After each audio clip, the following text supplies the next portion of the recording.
ये एक ऐसा मौजू है जिसके ऊपर कोई भी शख्स बात करते हुए शर्मिंदा होता है या इखलाकी इक़दार की वजह से इस पे बात नहीं कर पाता। तो बहुत सारे ऐसे मरीज़ हैं जो कि ऐसी बीमारियों को अपने ही अंदर लिए रखते हैं। उसका अंदाज़ा उनको उस वक्त होता है जब शादी के बाद वो इस मसले से दो चार होते हैं। या बहुत सारे ऐसे लोग हैं जो अपने माशरे की या अपने अखलाकी या अपने ख़ानदानी एतबार से इस तरह के मामलात को दबाए रखते हैं और बहुत सारे हकीमों और जो है ना तजर्बाकार डॉक्टरों के हाथों वो अपना गलत ट्रीटमेंट करवाते रहते हैं।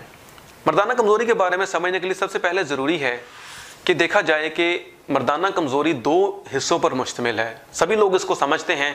एक चीज़ इरेक्टाइल डिसफंक्शन, नफ्स का खड़ा ना होना, या प्रीमेच्योर इजैकुलेशन जिसमें नफ्स का जल्दी बैठ जाना है।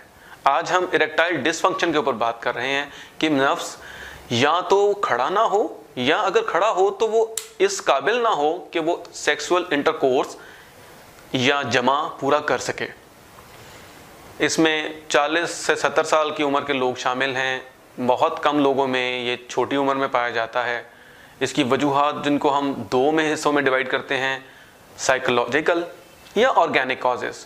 साइकोलॉजिकल के अंदर मरीज़ का, जैसे मैंने पहले बताया, हकीमों के ट्रीटमेंट, इश्तिहारात, अखबारात या बहुत सारे फौज लिटरेचर, इस तरह की चीज़ों की वजह से मरीज़ जो है ना इसका शिकार हो जाते हैं, जिनको हकीकी तौर पे सिर्फ सपोर्ट की ज़रूरत होती है, उनको और कोई मसला नहीं होता, जिनमें हकीकी बीमारियां शामिल हैं। मर्दाना कमज़ोरी की वजूहात में सबसे पहले ऐसी बीमारियां जो कि पेशाब की नाली को बाहर से रुकावट दे रही हैं, जैसा कि प्रोस्टेट ग्लैंड हो सकता है, या खून की सप्लाई पूरा ना होना जिसमें वेसल्स की बीमारी, जिसमें कह लें हाइपरलिपिडीमियाज, या उसके अंदर हाइपरटेंशन, स्मोकिंग, ये शामिल है। उसके बाद कोई चोट लगने की वजह से, या कोई ऐसी वजह जिसमें जैसे शुगर का हो जाना, हाइपरथायराइडिज्म, हाइपोथायराइडिज्म या हाइपोगोनाडिज्म, यानी कि पैदाइशी तौर पर आपके हार्मोन्स का ना बना होना, या बहुत सारी ऐसी अद्वियात हैं जिनका इस्तेमाल आपको जो है ना वो आपकी हकीकी कमज़ोरी की तरफ ले जाता है, जिसमें बहुत सारी खून पतला करने की दवाइयाँ, खून जो है ना ब्लड प्रेशर कम करने की दवाइयाँ, बहुत सारी एंटीसाइकोटिक्स या ऐसी दवाइयाँ जैसे recreational drugs, alcohol, marijuana, cocaine, smoking, anything else, और जैसे बहुत ज़्यादा लोग बॉडी बिल्डिंग में स्टीरॉयड का इस्तेमाल करते हैं, उनका इस्तेमाल शामिल है।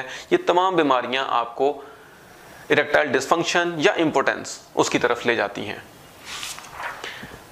इसकी ट्रीटमेंट में सबसे पहले साइकोलॉजिकल कॉजेज़ को ट्रीट करना, मरीज़ को समझाना कि आपके मसाइल को आपको खुद अपने आप को, अपनी बीमारी को समझना है और अपने मामलात को सही तौर पर हल करना है। फिर कोई अद्वियात ऐसी आ जाती हैं जिनके साथ इस बीमारी को ठीक किया जा सकता है, जैसे PDE5 इनहिबिटर्स, जैसे आमतौर पर माशरे में मिलने वाली वियाग्रा, सिल्डेनाफिल, टल्डेलाफिल, वर्डेनाफिल, ये दवाइयाँ शामिल हैं। इन दवाइयों के बारे में एक एहतियात सबसे ज़रूरी कि अगर इन दवाइयों को गैर मुस्तनद डॉक्टर या किसी हकीम के मशवरे से शुरू किया जाए तो ये कई दफ़ा फ़ायदे के साथ नुकसान भी दे सकती हैं। कोई थोड़ी देर वक्ती फ़ायदे के साथ साथ ये आपको लंबी ज़िंदगी की परेशानी भी बना सकती हैं। इसके अलावा कुछ ऐसी दवाइयाँ हैं जिनको हम डायरेक्ट आपके यूरिथ्रा में जाके लगा देते हैं, या कुछ ऐसी दवाइयाँ जिनको हम डायरेक्ट नफ्स में लगाया जा सकता है, नफ्स में इंजेक्शन लगाए जा सकते हैं, एल्प्रोस्टाडिल, पेपावेरिन, जिसका सीधा टीका आपको जो है ना